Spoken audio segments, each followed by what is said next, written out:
नमस्कार, आप देख रहे हैं स्पेशल रिपोर्ट न्यूज रूम से। आपके साथ मैं हूं अंजना ओम कश्यप। बजरंग दल का अयोध्या कांड विवादों का अभी खत्म भी नहीं हुआ था कि उसमें जुड़ गया है नोएडा कांड। नोएडा में शिशु मंदिर, जहां पर हथियारों की ट्रेनिंग दी जा रही है, विद्या नहीं हथियारों में पाठशाला।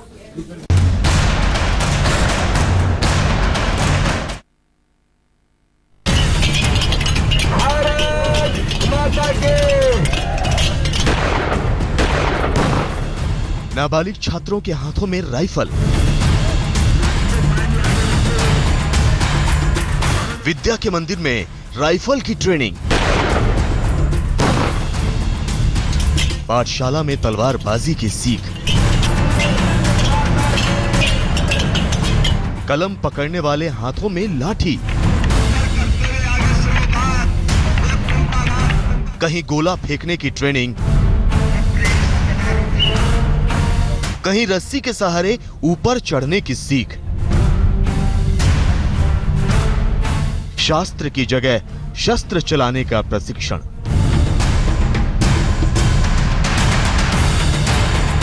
जिन हाथों में कॉपी किताब होनी चाहिए, उन हाथों में राइफलें पकड़ा दी गई हैं। दुश्मन पर निशाना साधने की शिक्षा दी जा रही है। पीछे से आवाज आ रही है, एक गोली एक दुश्मन, खड़े होकर निशाना कैसे साधें? एक गोली एक दुश्मन, बैठकर दुश्मन को निशाना कैसे बनाएं? ये देखिए, जिस तरह सेना के जवानों को ट्रेनिंग दी जाती है, उसी तरह यहाँ इन बच्चों को कोहनी और घुटने के बल राइफल लेकर घिसटने की ट्रेनिंग दी जा रही है।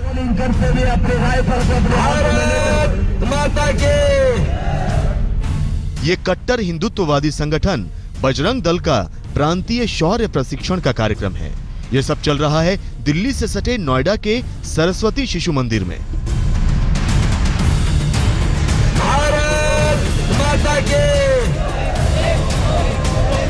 छोटे से लेकर बड़े बच्चों तक इस प्रशिक्षण कार्यक्रम में हिस्सा ले रहे हैं। देखिए, ये छोटा सा बच्चा कैसे लाठियां भांज रहा है।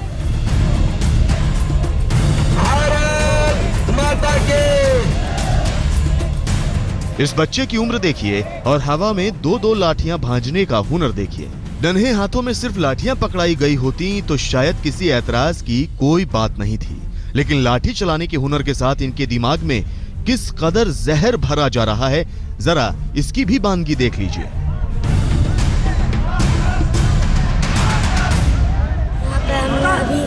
योग सीखे और खेल भी होते हैं। ये चीज़ हमने अखाड़े में सीखी है, और ताकि मुसलमान हम पे हमला न करे, इसलिए हमने सीखा। बजरंग दल के इस ट्रेनिंग कैंप में वंदे मातरम का नारा गूंज रहा है। जो टी शर्ट इस बच्चे को पहनाई गई है, उस पर लिखा है, गर्व से कहो हम हिंदू हैं। यह माहौल बता रहा है कि इस ट्रेनिंग कैंप की निगाहें कहां हैं और निशाना कहां है। कि आईएसआईएस जैसे आतंकवादियों से जूझने के लिए हमारे कार्यकर्ता कैसे भाग लें, कैसे मनोनिक रूप से तैयार रहें, उस तरह का प्रशिक्षण हम जरूर देते हैं। कैसे अगर इस तरह का आतंकवादी हमला होता है तो हम उनसे कैसे जूझें और कैसे उनसे बदला लें। धर्म और संस्कृति के नाम पर लाठीबाजी और मार्शल आर्ट की ट्रेनिंग और जहन में एक खास समुदाय के प्रति जहरीली बातें। देश के भविष्य को ये कैसी ट्रेनिंग दी जा रही है? ये कैसा रक्षा कैंप लगाया जा रहा है? आज ये बच्चे हाथों में तलवार और ढाल लेकर एक दूसरे पर वार करके युद्ध का अभ्यास कर रहे हैं। ये बच्चे जो एक दूसरे को निशाना बनाकर लाठियां भांज रहे हैं, इन्हें आखिर किस मकसद से तैयार किया जा रहा है? आने वाले कल में इनकी इस ट्रेनिंग की क्या भूमिका होगी? जो भारत माता के टुकड़े करना चाहते हैं, वो ध्यान से सुन ले। जो भारत माता की जय बोलने का विरोध करते हैं, ऐसे लोगों के लिए बजरंग दल मुंह तोड़ जवाब देने के लिए तैयार खड़ा है। हमले अगर हम पर हमला होता है तो हमले का जवाब हमला ही है। जानवर को मारने के लिए जानवर बनना पड़ता है। बजरंग दल के लोगों की दलील है कि इन बच्चों को देश के दुश्मनों से लड़ने के लिए तैयार किया जा रहा है। देश के दुश्मन कौन है? जवाब मिलता है आईएसआईएस के आतंकी। तो क्या ये बच्चे अब ISIS के आधुनिक हथियारों से लैस खूंखार आतंकियों से लड़ेंगे, या फिर इस प्रशिक्षण कैंप का मकसद कुछ और है? नोएडा में भूपेंद्र सिंह के साथ आज तक ब्यूरो। भारत माता के। बजरंग दल के शौर्य प्रशिक्षण का आखिर मकसद क्या है? क्या वाकई सिर्फ आत्मरक्षा के लिए ये ट्रेनिंग दी जा रही है? पूरा सच क्या है? पर्दे के पीछे जाइएगा तो फिर पता चलेगा कि उत्तर प्रदेश में इस साल के अंत के पहले चुनाव होने वाले हैं और शायद इसीलिए ध्रुवीकरण जमीन पर करने की एक कोशिश है।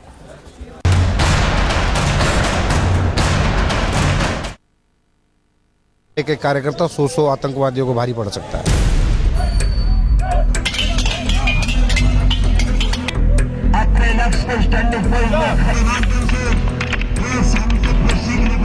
आखिर ये बच्चे किस पर हथियार चलाएंगे?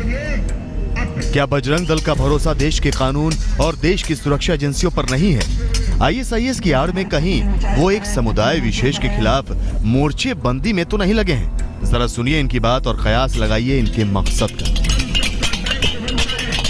70 लाख वर्ग किलोमीटर भारत आज केवल 32 लाख वर्ग किलोमीटर बच गया। तो इस प्रकार ये धर्मांतरण को रोकने का काम भी अपने कार्यकर्ता करना पड़ता है।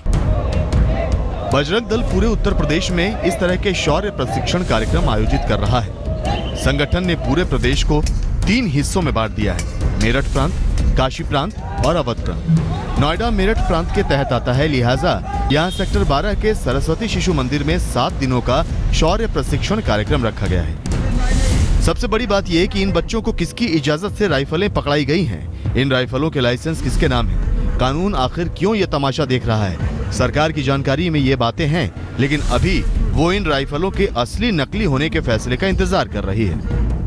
We are law-abiding citizen, so it is natural that we have to be governed by the laws. Ayodhya में भी पिछले 14 मई को कार सेवकपुरम में कुछ इसी तरह बजरंग दल ने शौर्य प्रशिक्षण कार्यक्रम आयोजित किया था, जिसमें कार्यकर्ताओं को राइफल चलाने की ट्रेनिंग दी गई थी, लाठी भांजने की ट्रेनिंग दी गई थी, आग के बीच से कूदने का हुनर सिखाया गया था। अयोध्या के कार्यक्रम में बजरंग दल का असली एजेंडा बाहर आ गया था। दरअसल बजरंग दल ने अयोध्या के कैंप में आत्मरक्षा के लिए मॉक ड्रिल का प्रदर्शन किया था, लेकिन इसमें आतंकवादियों को नकली दाढ़ी में गोल टोपी पहनाकर लोगों पर गोलियां बरसाते हुए दिखाया गया था।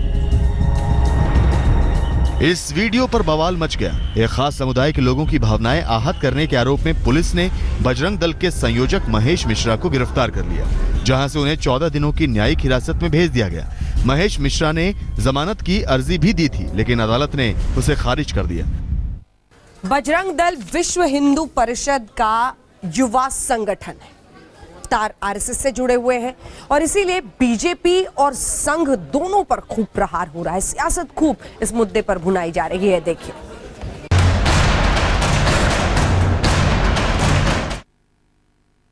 नोएडा में आजकल बजरंग दल का ट्रेनिंग कैंप चल रहा है स्कूल में। क्या आपको लगता है कि वो ट्रेनिंग कैंप ठीक है, और अगर ठीक है तो इसको केंद्र सरकार के स्कूलों में सिलेबस मैं इस पर कोई टिप्पणी करना नहीं चाहता। अगर कुछ गैर कानूनी है तो सरकार की जिम्मेदारी है उस पर कार्रवाई करे। अगर कुछ गैर कानूनी। स्पेशल रिपोर्ट में एक बार फिर से न्यूज रूम में आपका स्वागत है। दरअसल ये खबर अपने आप में बेहद महत्वपूर्ण है कि कैसे सुरक्षा बलों ने मिलकर आतंक के पूरे अड्डे का खात्मा कर दिया। 2 आतंकी थे जम्मू कश्मीर के बारामूला में, खूब कोहराम मचा रहे थे और उसके बाद वो अपने अड्डे में जाकर छिप बैठे। उसके बाद सेना, CRPF और जम्मू कश्मीर पुलिस ने मिलकर आतंकियों समेत उस पूरे अड्डे को उड़ा डाला।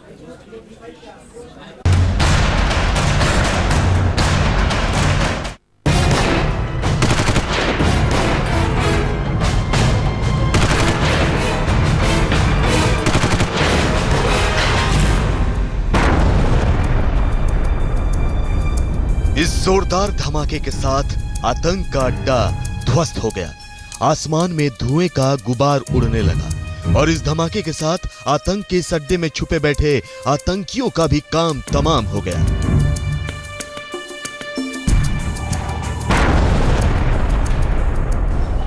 आतंक के अड्डे को नेस्तनाबूद करते हुए ऐसी तस्वीरें शायद ही आपने पहले कभी देखी होंगी।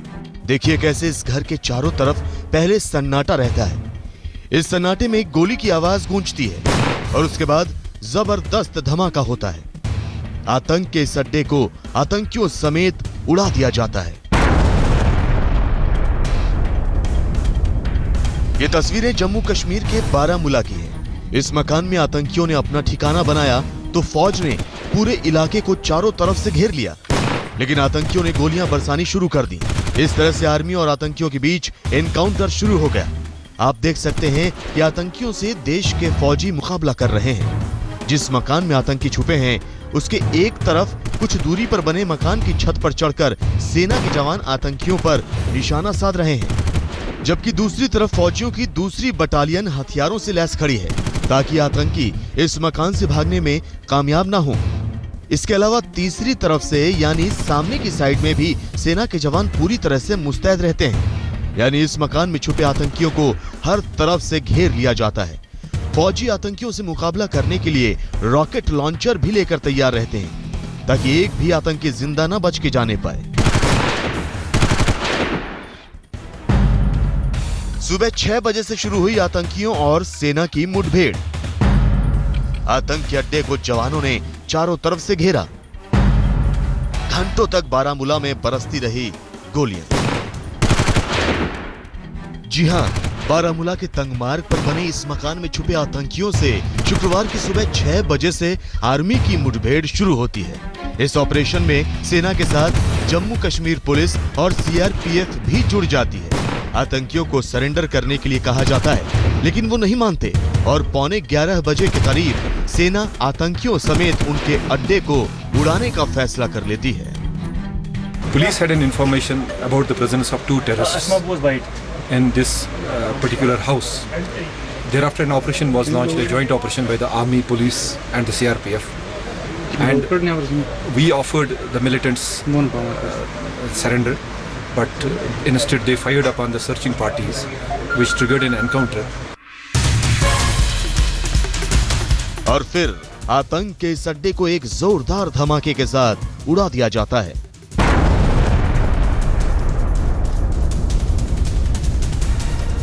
इस ऑपरेशन के दौरान सेना के 2 जवान भी जख्मी हो जाते हैं। आप देख सकते हैं कैसे अपने साथी को फौजी लेकर जा रहे हैं। दोपहर 2 बजे बारामूला में खत्म हुआ एनकाउंटर। पूरे 8 घंटे बाद आतंकी इस मुठभेड़ का अंत हुआ। आतंकी अड्डे को उड़ाने के साथ साथ 2 आतंकी भी मकान के अंदर ही ढेर हो जाते हैं। अशरफ वानी, बारामूला, आज तक। जम्मू कश्मीर में पाकिस्तान से आए आतंकी बार बार घुसपैठ के बाद साजिश रच रहे हैं वहां पर आतंक मचाने की, आतंकवाद फैलाने की, लोगों की जान लेने की। लेकिन इन सब के बीच सेना डटी हुई है। कुपवाड़ा में 4 आतंकियों को मार गिराने में वो कामयाब रहे, लेकिन एक जवान भी शहीद हो गया।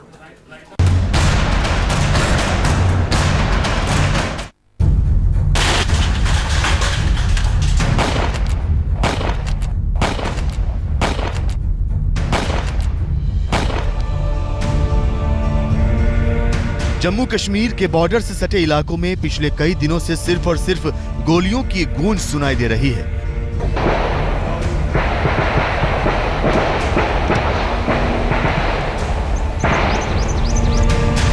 आतंकी देश के हदों में घुसने की कोशिश कर रहे हैं तो हिंदुस्तानी फौज उन्हें किसी भी कीमत पर रोकने में लगी है।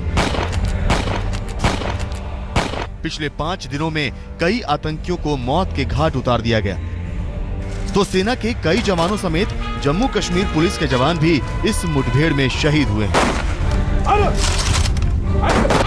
ये तस्वीरें कुपवाड़ा की हैं। पिछले 24 घंटों से लाइन ऑफ कंट्रोल पर लश्कर के आतंकियों से सेना के जवानों की मुठभेड़ चल रही है। सेना ने एनओसी के पास नौगांव सेक्टर में सुबह 4 आतंकियों को मार गिराया, लेकिन आतंक की इस मुठभेड़ के दौरान भारतीय सेना का एक जवान भी शहीद हो गया। जी हां, 36 साल के हवलदार हंगपन दादा वीर गति को प्राप्त हो गए। हंगपन अरुणाचल प्रदेश के रहने वाले थे।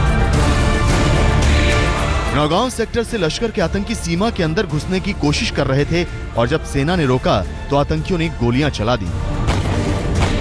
बताया जा रहा है कि लश्कर के आतंकी अब भी कुपवाड़ा के जंगलों में छुपे हुए हैं। सेना इन आतंकियों की तलाश में जुटी है। इस ऑपरेशन के दौरान हमारा एक जवान भी शहीद हुआ है, हवलदार हंगपन दादा। यह शहीद लड़ा और अपनी जान की परवाह किए बिना जिस तरीके से इसने 3 फॉरेन टेररिस्ट को मौत के घाट उतारा वह काबिल तारीफ है। सोमवार यानी 23 मई को श्रीनगर में आतंकियों ने 3 पुलिस वालों को मार गिराया। 23 फरवरी की शाम ही श्रीनगर में जैश ए मोहम्मद के 2 आतंकियों को मार गिराया। इसके बाद 25 मई को पुलवामा में आतंकियों ने एक पुलिस वाले को मार दिया। आतंकी उसकी राइफल भी छीन कर ले गए। गुरुवार यानी 26 मई को कुपवाड़ा के नौगांव में 6 आतंकियों ने सीमा पार से घुसपैठ करने की कोशिश की, जिसमें से 4 को सेना के जवानों ने मार गिराया। बारामूला के तंगमार्ग इलाके में हिजबुल मुजाहिदीन के 2 आतंकियों ने एक मकान को अपना अड्डा बनाया तो सेना, पुलिस और सीआरपीएफ ने मिलकर उस अड्डे को ही उड़ा दिया। अब सेना एलओसी पर आतंकियों का सफाया करने में लगी है। सरहद पार से पाकिस्तान दहशतगर्दों की लंबी जमात भेज रहा है, लेकिन देश के वीर भी पाकिस्तान को उसका मुंह तोड़ जवाब दे रहे हैं। जम्मू कश्मीर में पिछले कुछ सालों के दौरान घुसपैठ में कमी आई थी, लेकिन साल 2016 शुरू होते ही एक बार फिर आतंकी घुसपैठ बढ़ने लगी है। सेना की माने तो सीमा पार करीब 60 से 70 आतंकी घुसपैठ की फिराक में बैठे हैं और वो सिर्फ मौके की तलाश में है ताकि वो घुसपैठ कर सकें। लेकिन सेना का कहना है कि उन्होंने नियंत्रण रेखा पर सेना की चौकसी बढ़ाई है और घुसपैठ की हर कोशिश को विफल किया जाएगा। कैमरामैन तारिक लोन के साथ अशरफ आनी, श्रीनगर, आज तक। और अब स्पेशल रिपोर्ट में अगली खबर का रुख करते हैं। बस चली थी रोजाना की तरह चंडीगढ़ से सोनीपत के लिए, लेकिन जो हादसा हुआ, अचानक बैटरी बॉम्ब फट जाने की वजह से छत उड़ गई बस की। जो पैसेंजर्स, जो यात्री बैठे थे, लहूलुहान हो गए।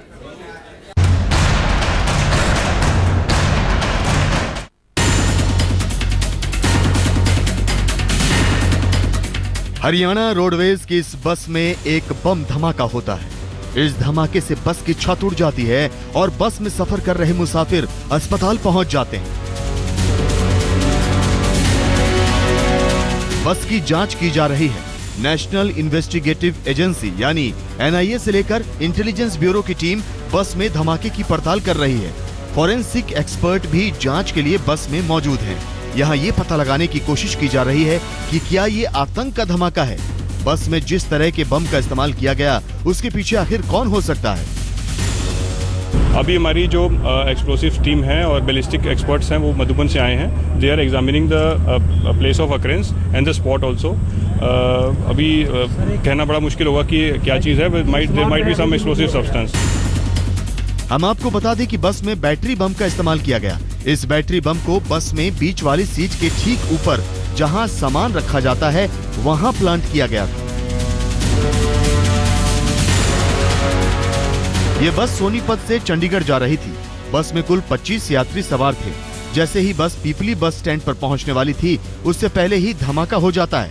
धमाका होते ही ड्राइवर सूझबूझ दिखाता है और बस को पीपली बस स्टैंड पर ले जाने के बजाय पुल की तरफ मोड़ देता है, क्योंकि पीपली बस स्टैंड पर बड़ी तादाद में अंबाला जाने वाले यात्री खड़े होते हैं।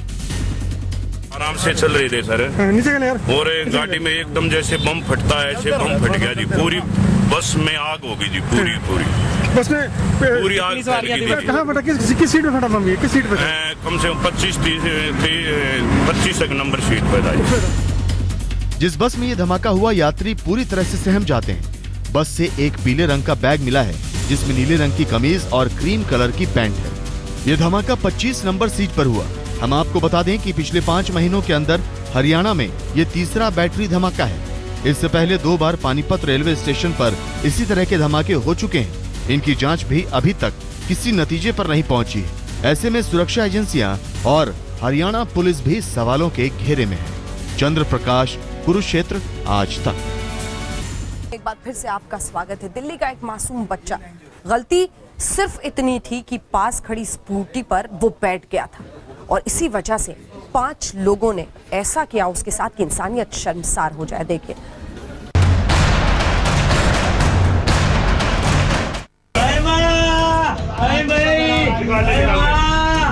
दिल्ली के दरिंदे उससे पीटते रहे, वो रहम की भीख मांगता रहा। सरेराह नंगा कर उसे गलियों में घुमाया, वो बेचारा चीखता रहा, चिल्लाता रहा। देश की राजधानी दिल्ली में दिन दहाड़े इंसानियत का कत्ल हुआ। एक 16 साल के लड़के पर हैवानों ने इस कदर जुल्म ढाए कि रूह कांप जाए। देखिए कैसे जालिम इस बच्चे की पिटाई कर रहे हैं।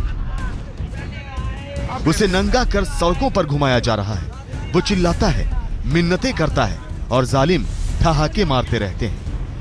बेबस, लाचार और बेकसूर नाबालिग की मदद के लिए कोई सामने नहीं आता। सब के सब तमाशबीन बने रहते हैं और दिल्ली के दरिंदों की हिम्मत इतनी बढ़ जाती है कि वो इस बच्चे के शरीर में बियर की बोतल तक डाल देते हैं। तो उन्होंने बियर की बोतल में बिठा दिया, मेरे को मारा। उसके बाद कह रहे चल, हाथ पैर बांधने के बाद मेरे को रोड में भेजा, नंगा करने के बाद मारते हुए भेजा।